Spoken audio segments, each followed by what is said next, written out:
All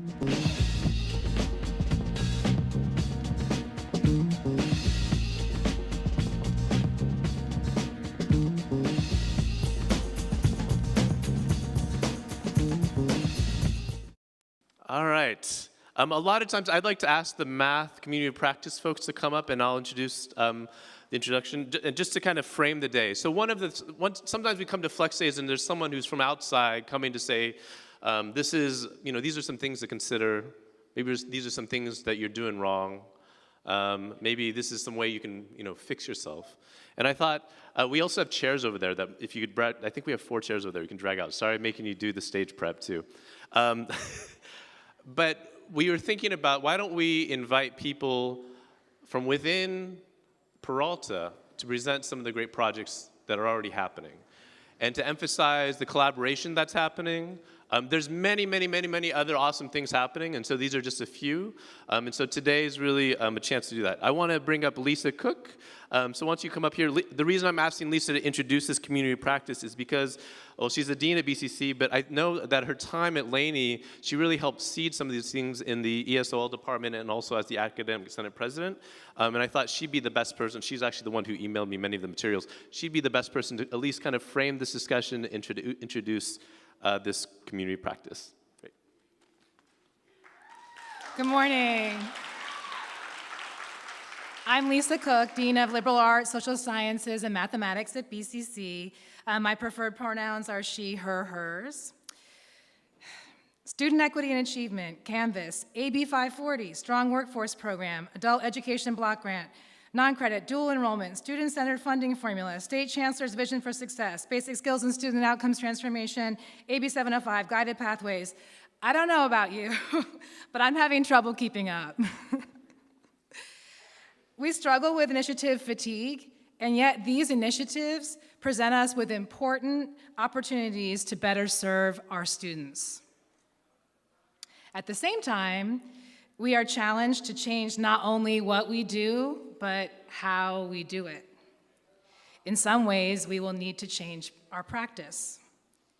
To do this, we must find new and better ways to work together across roles, across departments, colleges, the district, the state, and even across our K-12 and higher ed systems. Overwhelmed? Well, one promising model for doing this work is creating a community of practice. Simply put, a community of practice is a group of concerned individuals who come together around a challenge and stay together until they meet their individual and group goals in changing their practice. How is a COP different than a working group? The activities of a COP are intentionally designed to provide opportunities for individuals who may not do so otherwise to connect, develop a shared context, capture and share knowledge, collaborate, organize, and generate new knowledge. It is my privilege today to introduce one faculty group of several in the district who have been engaging in COPs across their departments, the district, and region to improve student outcomes in mathematics in light of the challenges and opportunities presented by the Basic Skills and Student Outcomes Transformation and AB 705 and other changes in legislation with our partners. Let's give it up for Christine Williams, Kelly Purnell, Kathy Williamson, Dan Lawson, and Vanson Nguyen. So welcome, everyone. We are the math department, district-wide math department. So I'm here to, I'm Kelly Purnell from Berkeley City College. I go by she and her, and I can accept they as well. And I'm here to talk about the history of how we got together and just our introduction here. Our objective here was we're all in this together, strength in numbers, and we're here to support each other because we all share the same students.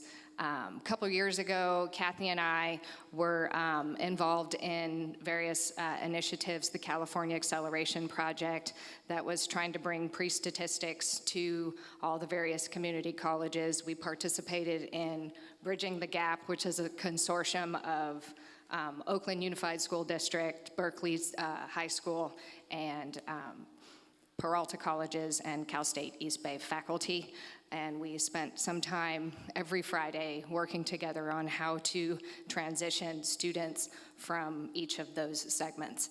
And then a couple years ago, all of us district-wide by ourselves were tasked with multiple measures assessment project, and the Common Assessment Initiative.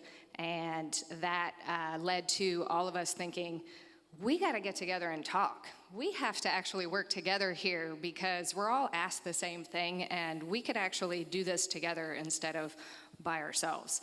So we took it upon ourselves to just set up a monthly, do you want to gather the slides here?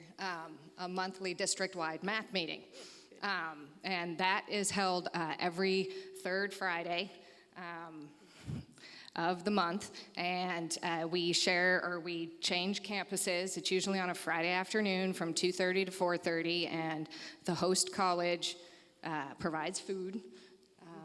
And we develop an agenda. The host college usually runs that meeting, and we discuss things like the schedule. We discuss things curriculum, what kind of curriculum changes we need to make, because we've got a common course management system. We all have to have, and we have the same math classes. We have to have the same prerequisites lined up. So that's how we got started. And really all of those initiatives. So we can actually make a little game here if we want. It's like, yes, AB 705 is on the horizon, but it was our Basic Skills Transformation Grant that allowed us to create weekly communities of practice. And so I'm going to pass it over to the leaders of some of those communities of practices for the various new courses that we offered under our Basic Skills Transformation Grant. So I think that goes to Dan. There you go. Oh. Hello, everyone. My name is Dan Lawson. I'm chair of the Math and Physical Sciences Department at Merritt College. My pronouns are he and him. So one of the things that, one of our accomplishments that we were able to achieve district-wide over the course of the past couple of years was to completely redesign our pre-transfer level math sequence. And what is reflected here on the new side is what we were able to create.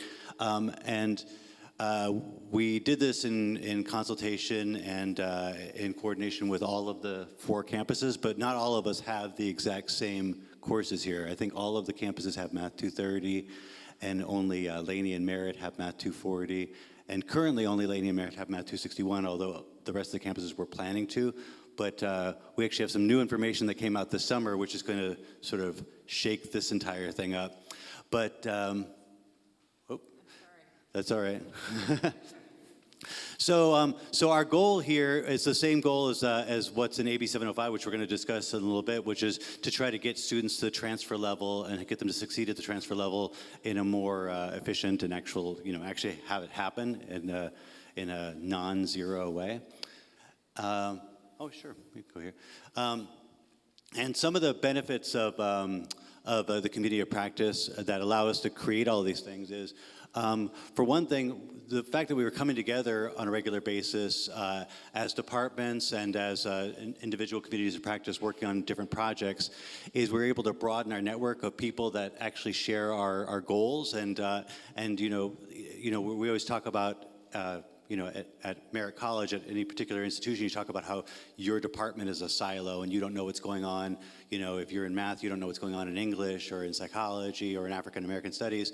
Well, the same thing happens even if you're in math at Merritt College. You might not know what's going on in math at College of Alameda or Laney or Berkeley City College unless you build these networks. And so it's a very valuable thing to do that, because then you can find other people that you never would have met, even though they just work across the across the bridge or downtown or wherever.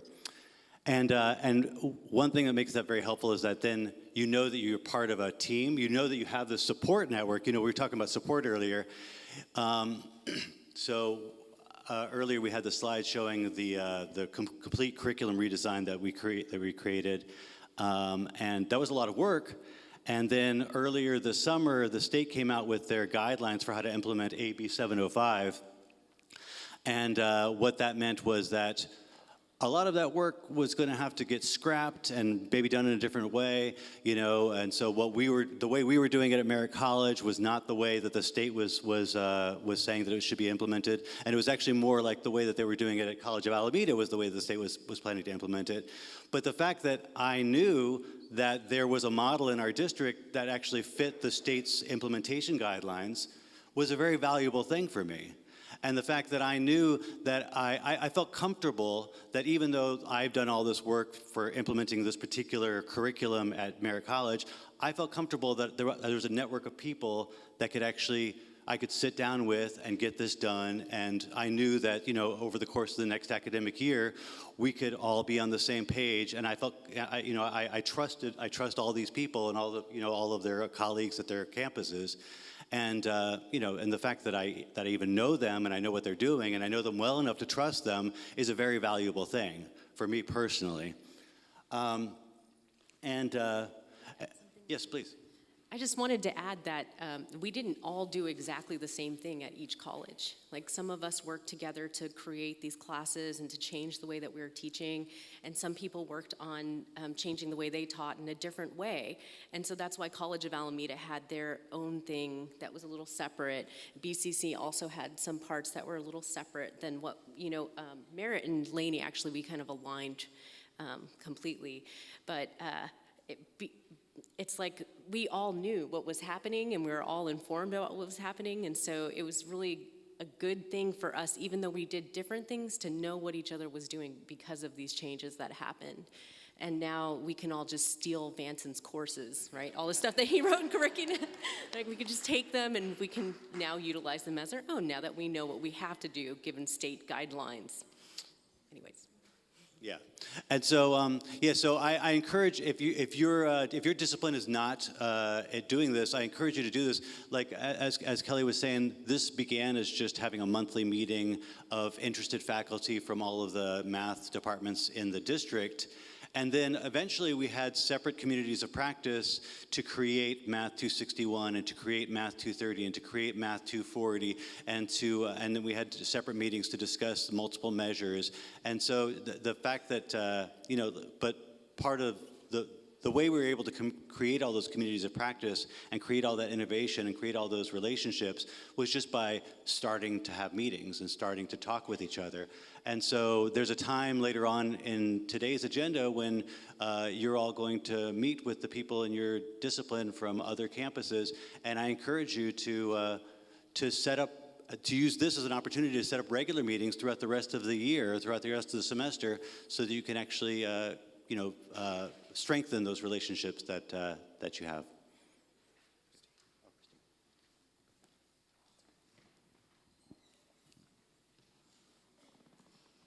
Hi, I'm Christine Will.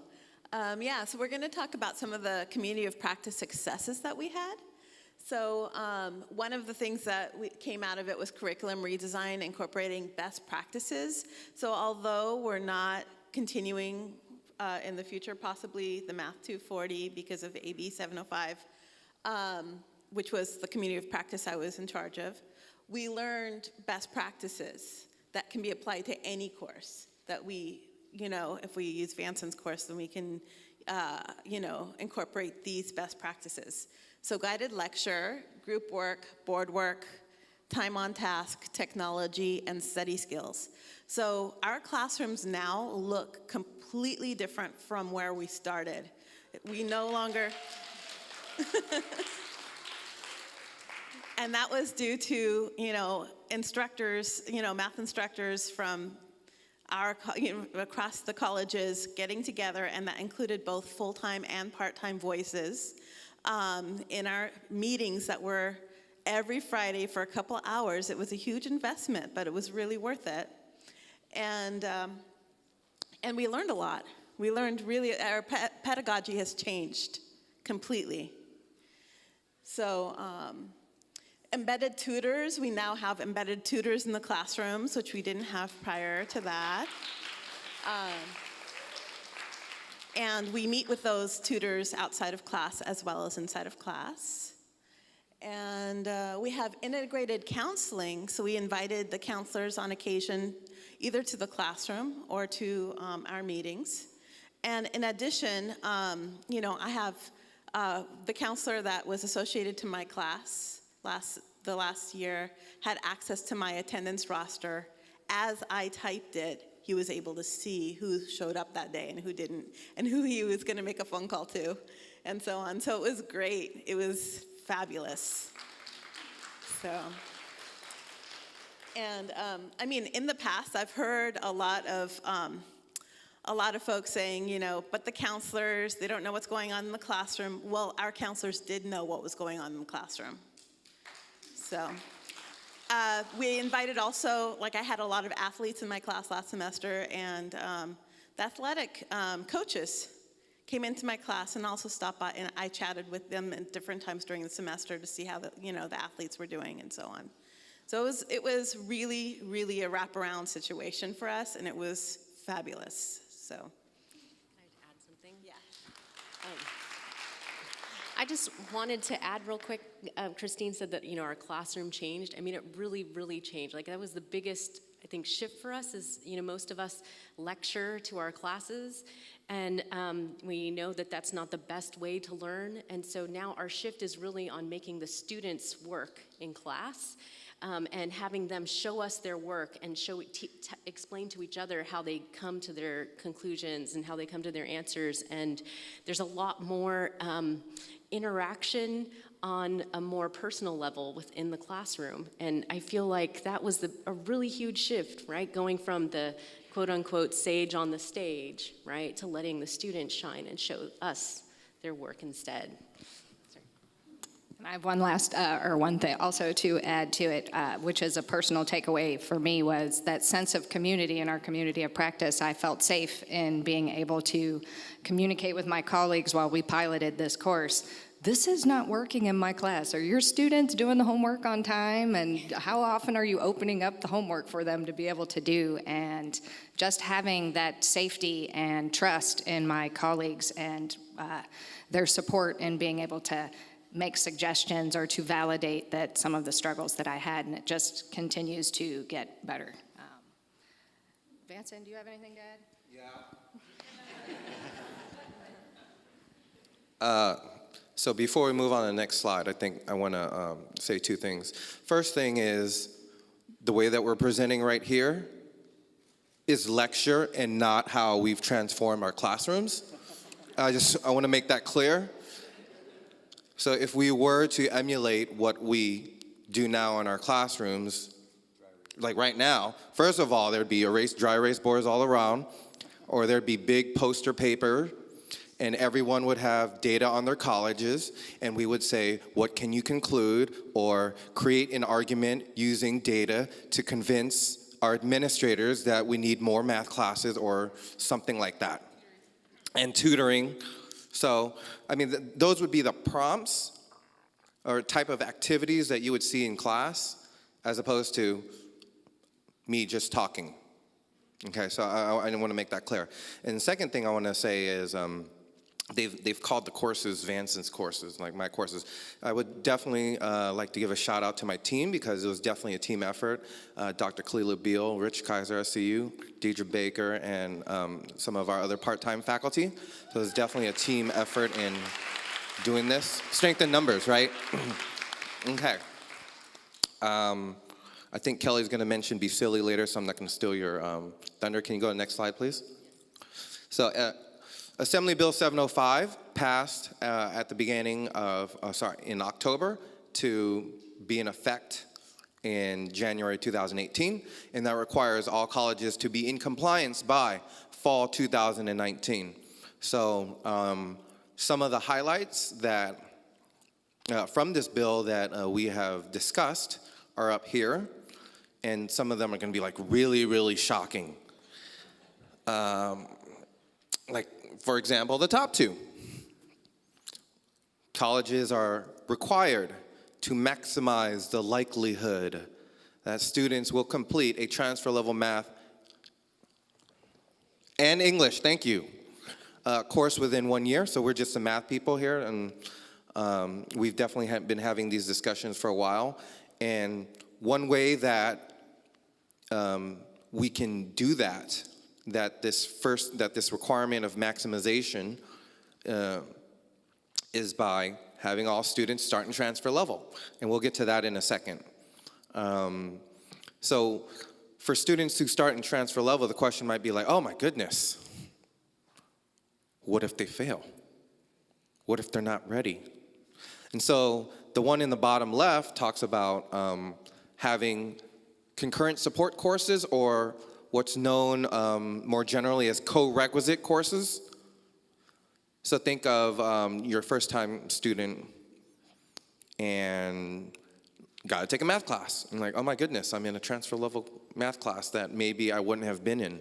But then there's a linked 1 or 2 unit co-requisite support course. And so you got an extra unit or 2 of support.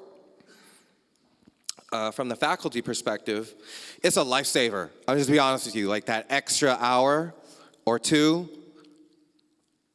godsend. I mean, it's such a big deal. I mean, a student says, oh, I got a question. Great. I can answer it. I have time to answer it. As opposed to, oh, I need to get through all the material. So it's definitely good on both ends for both students and faculty. So we have co-requisite support courses for Math 13, Math 1, and Math 50. And so those are what I call the entry-level transfer courses, if you will. Like calculus is not quite an entry-level, transfer-level course, but these are considered our entry-level courses. And then the last one, which is congruent with the theme of our discussion here, is that there's an opportunity to transform our classrooms. That, well, hey, we got this extra hour, we got this extra 2 hours, we can do something dope in our classes. And not just one time, we can do it every week. We can do it every day because we got that extra time. And people often say, oh my goodness, group work takes so long. Guess what? We got more time now. So, I'm looking forward to this, very much so.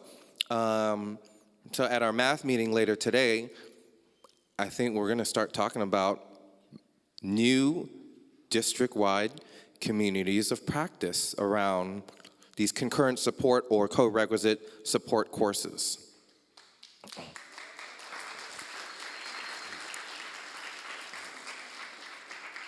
Thank you. So, can you go back once? Okay, great. So those top 2, the top 2 about max. Thank you very much, Kathy.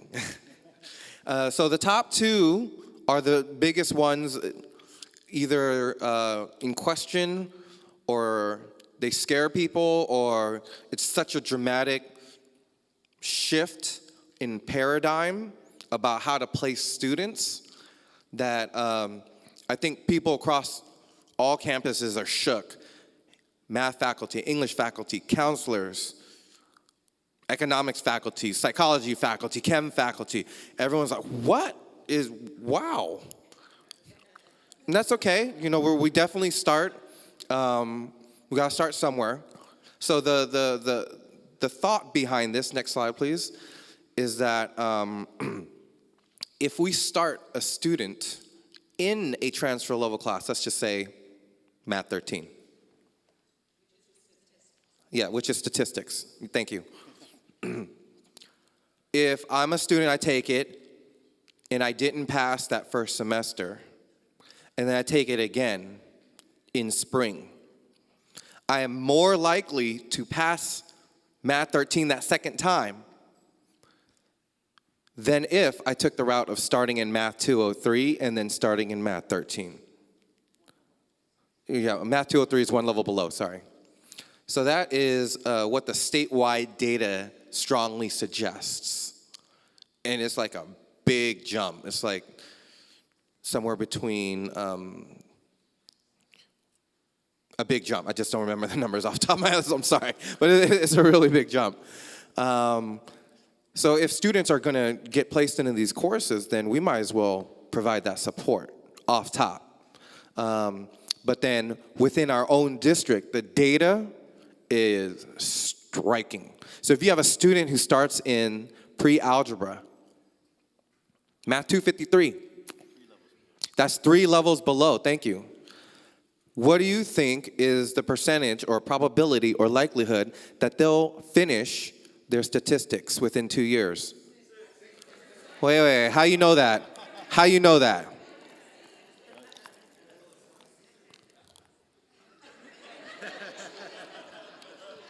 Okay, great. So it's a team effort here.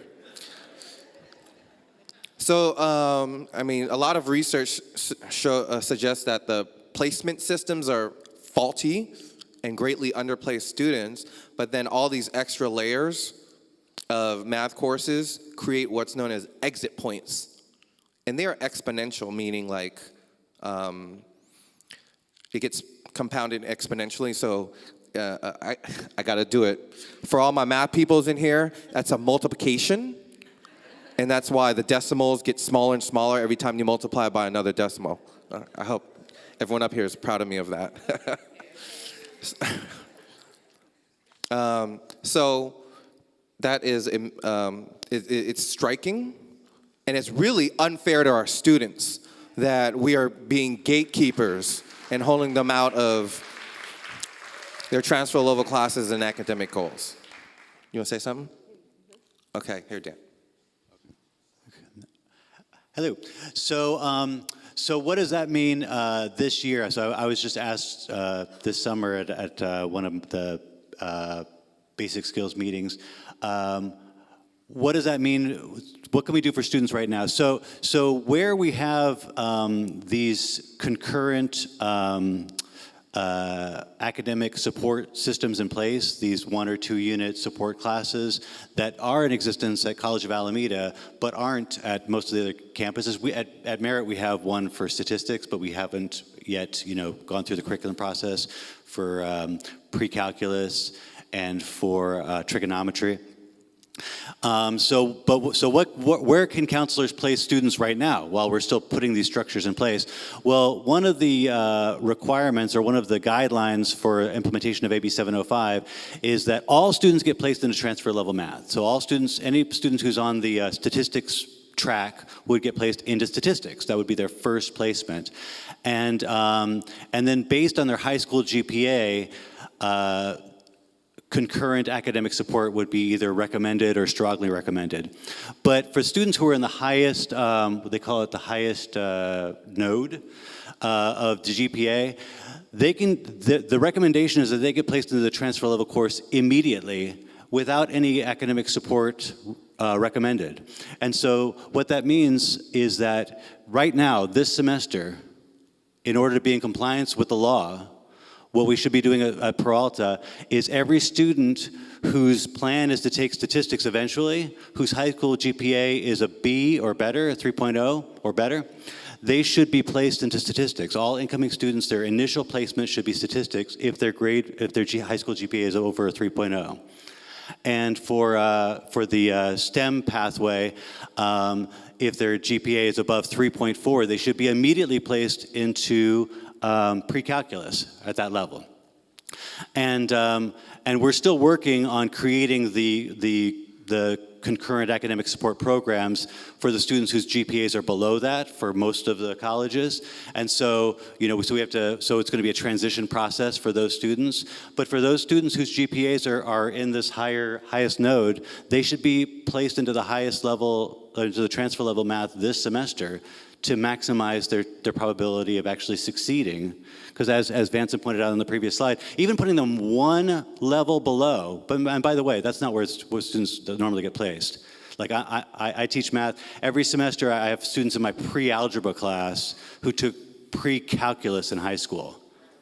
And those students, those are going to be the people who are like, they might be the 6% who actually succeed in 2 years, maybe, right? But if you actually want them to succeed, if you want them to succeed at all, and if you want them to succeed this year, you place those students into the transfer level course immediately. They're ready for it. All right, and that's all I had. Yes. Oh yeah, for some. Give it to Kelly. So we're going to go right down the list and say what are our personal takeaways from participating in the community of practice. But just to, since you gave me the opportunity to talk about Be Silly, we use some of our basic skills transformation grant funds, and I just want to give a shout out to Dean Lisa Cook, who's been the lead administrator for our math program and for the basic skills transformation grant. Last summer, we went to Be Silly, which is a 3CSN professional learning network event or conference that is up in the hills of LA, and we took one math faculty member from each of the colleges and Dean Lisa Cook up into the mountains for a whole week. We thought it was a 3-hour tour, and we got stranded and did work from 8 a.m. to 11 p.m. every night. I missed a warrior parade, but my math faculty supported me in winning that last game, and we even formed a professional party network. But we all came away with a redesign of our math sequence and a renewed commitment to support each other, and that's how we started really meeting every week and developing our courses. So I'm going to pass the microphone around and allow each one of my colleagues to say their personal takeaways from the communities of practice, and we're not finished. We're going to continue to meet. I feel like I've already said a lot about this, but I think that, a lot of community college classrooms are kind of invisible to our colleagues, right? And by us having a community of practice where we discuss what happened each week in our classrooms and what needed to change for the following semester, and had that safety network of colleagues around us who we could say, hey, this happened in my classroom and I don't know how to fix it, and we'd come up with ideas together. It felt wonderful to work with my colleagues in that way. And the students really had a great experience in the classroom as well. With the wraparound boards, you could tell if a student was stepped away from the board and wasn't participating. A tutor or instructor would go up to them and see what's going on, and you'd see students going to other groups and seeing what they're doing and coming back to their group and explaining it. And it's just, great experiences. And I love working with my colleagues. So I feel like I'm just going to echo Christine's statements a lot, because I feel like the biggest thing that I got out of it was working with my colleagues also and feeling connected, and that we were on the same page, and that we're like envisioning a future together, which I just feel like we did these things separately before, and it just feels like when you have this common goal or this common dream, then it's easier to try to make that become a reality.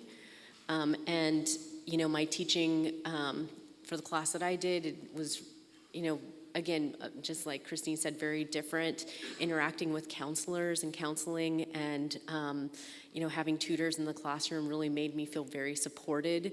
My students felt honored, like they just felt like they were being worshiped, that like everybody was keeping track of what they were doing, and that I don't know, I've never had so many very personal, very deep student comments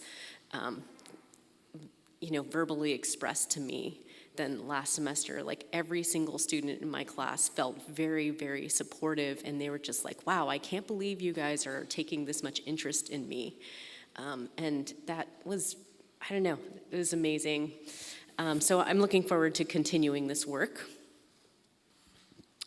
My biggest takeaway is that one of the things that I realized when the AB 705, I mentioned earlier, when the AB 705 guidelines came out earlier this summer, I was surprised by my reaction, because what it meant was that all of my work over the past couple of years was going to be, thrown in the garbage, basically, and I was going to have to basically restart and do all of this new stuff. And I was looking forward to it. I was looking forward. I thought, because I knew that I have a group of people that with whom we could get this done, and I knew that we had, we were at College of Alameda. We already had, a plan in place that we could just follow and copy, and I felt comfortable and safe in this environment. And it's also like it's really rewarding to be able to be with a group of people where you feel safe, where you say, like, here's what I want to do. So like this semester, what I did is I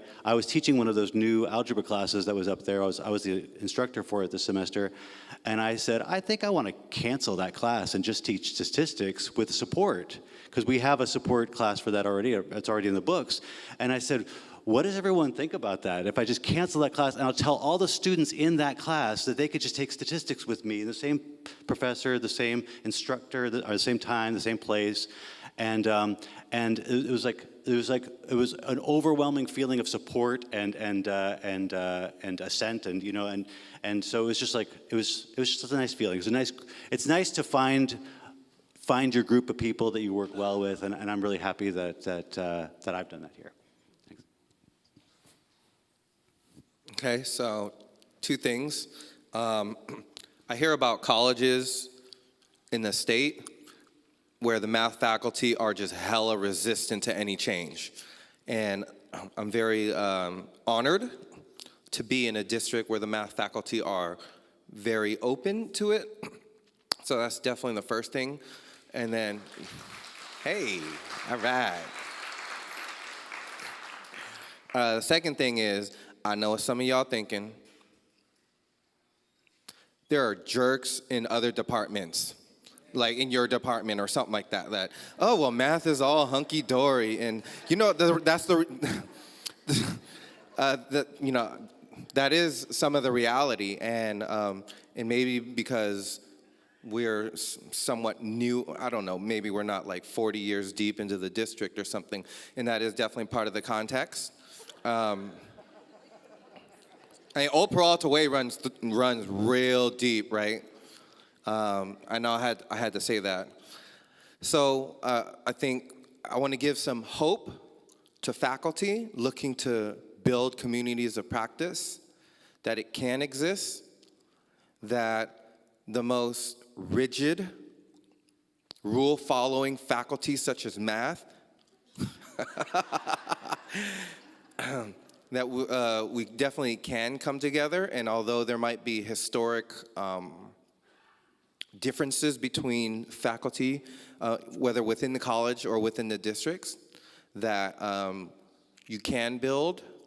It definitely strengthens numbers. It takes food, it takes some drink, you know what I'm saying? So, and then it might take some facilitation.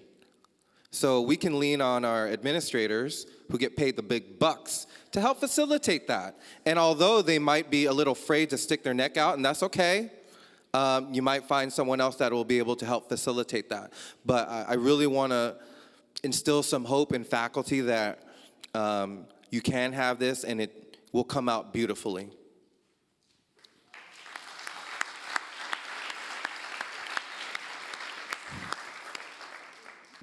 Peer tutors, meaning it's community college students helping other community college students.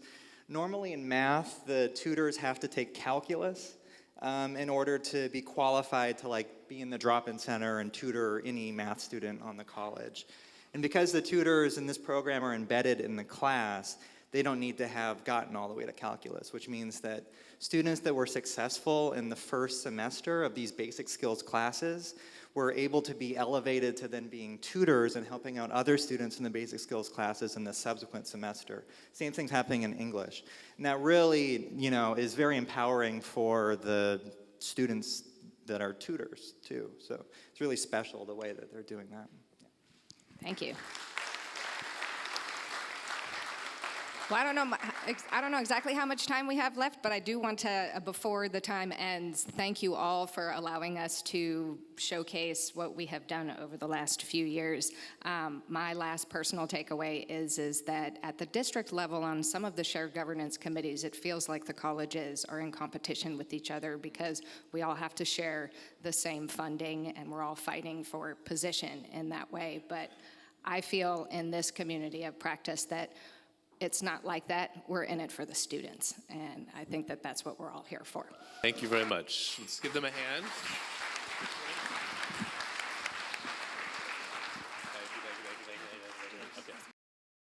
Thank you.